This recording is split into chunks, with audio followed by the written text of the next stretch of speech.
Passengers wept and prayed in the darkened air cabin, but the massive turbines of the Airbus A330 remained quiet. With 75 miles of the Atlantic Ocean between it and land, the plane ran out of gasoline. The date was August 23, 2001. At 11:52 p.m. UTC, Air Transat Flight 236 took off from Toronto, Canada, heading for Lisbon, Portugal, with 293 passengers and 11 crew members. Captain Robert Pichet, 43, was in command of the Airbus A330. He has 16,800 flight hours under his belt. Dirk de Jager, his 28-year-old first officer, had 4,800 hours of flight time. The plane had 51.6 tons of fuel on board when it took off from Toronto, which was 5 tons more than the regulations authorized and 6 tons more than the flight's requirements. This particular plane had just over 2 years of active service when the trip started. Soon after takeoff, air traffic controllers instructed Flight 236's pilots to change their flight course 60 degrees south to avoid congestion over the Atlantic Ocean. In the first few hours of the flight, takeoff went smoothly. The night was serene and tranquil, and most of the passengers were asleep. After around 30 minutes, the pilots received their first indication that something was wrong. An alert warning appeared of excessive oil pressure in the right engine as well as low oil temperature. This was a strange issue that the pilots couldn't explain. They assumed the oil notice was a false alert and that something was wrong with the plane's sensors. They notified the Toronto Maintenance Control Center of the incident. The Toronto Maintenance Control Center instructed him to monitor the situation closely.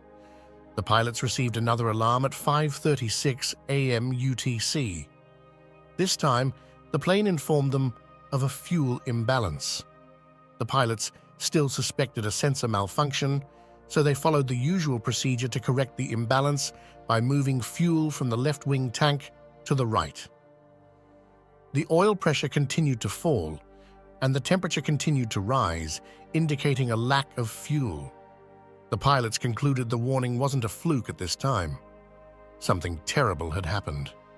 They summoned the lead steward to the cockpit and instructed her to peek through one of the passenger windows to determine if fuel was flowing from beneath the right wing.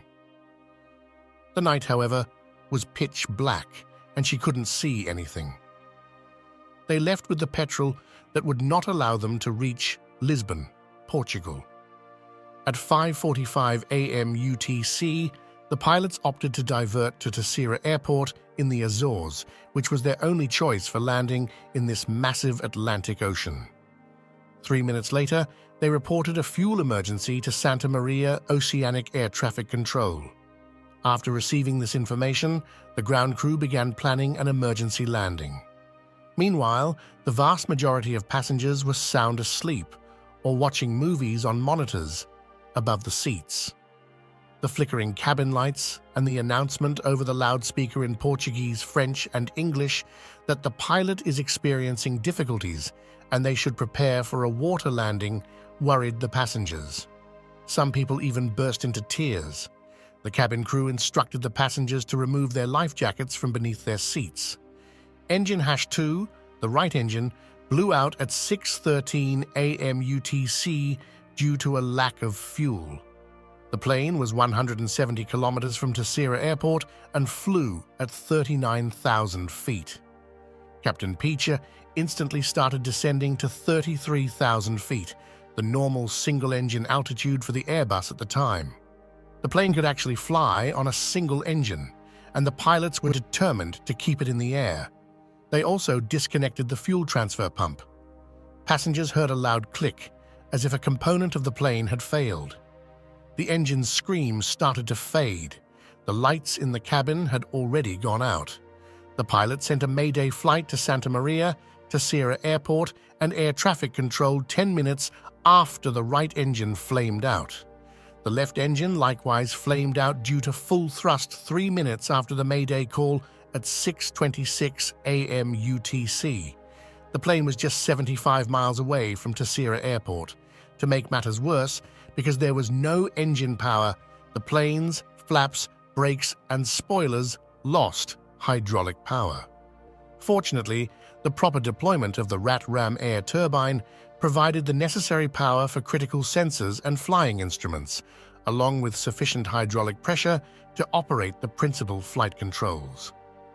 Without motors, the plane was gliding and dropping at a rate of 2,000 feet per minute, about twice the height of the Empire State Building, much like a paper plane drifting in the breeze. The plane had dropped 30,000 feet, about the height of Mount Everest, and the captain had to glide the rest of the way. It is quite difficult to glide a passenger plane without engines.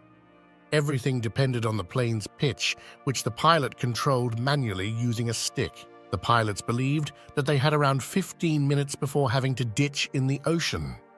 When the plane was 15 kilometers away from Tasira Airport, its height was 13,000 feet, when it should have been about 3,000 feet.